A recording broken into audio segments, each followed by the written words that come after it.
പോത്ത് പോത്ത് മോളിൽ 1 കിലോ പോത്ത് ഒരു കിലോ കൊണ്ടുവന്ന് ഒരു ആദ്യം ഒരു 2 അടപ്പ് വെളിച്ചെണ്ണ ചുമ്മാ കുടിക്കും. വെളിച്ചെണ്ണ 2 അടപ്പ് വെച്ചേക്കാം. 1 ടീസ്പൂൺ മഞ്ഞപ്പൊടി ഇട്ടു. മഞ്ഞപ്പൊടി ഇട്ടില്ലേ, മുളകും മല്ലിയും തന്നെ വറുത്ത് വെച്ചിട്ടുണ്ട്. ഈ സാധനം ഗ്രൈൻഡറിൽ ഇട്ടിട്ട് ശരിക്കും അങ്ങ് അരയ്ക്കുക. വെണ്ണ പോലെ അരയ്ക്കാന്ന് പറയും. ആ വെണ്ണ പോലെ അരച്ചിട്ട് അതിനെടുക്കുക, കുറച്ച് ഉപ്പും പാരി ഇടുക. അതിന് ശരിക്കും അങ്ങോട്ട് തിരുമി കൂട്ടി ആ സാധനം കൊണ്ട് മാറ്റി വയ്ക്കുക. സ്റ്റവ് ഓണാക്കി അതിന് നേരെ ഒരു 5 ചെറിയ ഉള്ളി, ആവശ്യമുള്ള ഇഞ്ചി, 4 പച്ചമുളക് എടുത്താൽ കീറി ഇടുക. ഇത്രയും ചെയ്തിട്ട് ഈ സാധനം കൂടെ കൂടി ഇട്ടിട്ട് നമ്മൾ കുക്കറിലൊന്നും വേവിക്കും. നമുക്ക് വീട്ടിൽ കഴിക്കുമ്പോൾ നല്ല നാടൻ ചട്ടിയില്ലേ മൺചട്ടി, അതേപോലെ വേവിച്ചോ. വേവിച്ച് കഴിഞ്ഞിട്ട് അരവേവ് 2 വിസിലടിച്ച് കഴിയുമ്പോൾ ഈ സാധനം മൺചട്ടിയിലേക്ക് ആക്കണം.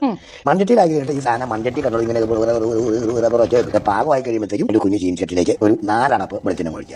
ഇത് ഉലുവാന്ന് പറഞ്ഞ സാധനമുണ്ട്. ഈ ഉലുവ ഒരു മൂത്തിട്ട് പൊട്ടും 3-4 പൊട്ടി കഴിയുമ്പോഴത്തേക്ക് അതിനകത്തേക്ക് വേറെ ഒന്നുമില്ല, ഇത്ര ഉള്ളി, ചെറിയ ഉള്ളി കഴിഞ്ഞത് പൊട്ടി കറിവേപ്പില നമ്മൾ ഇട്ടു.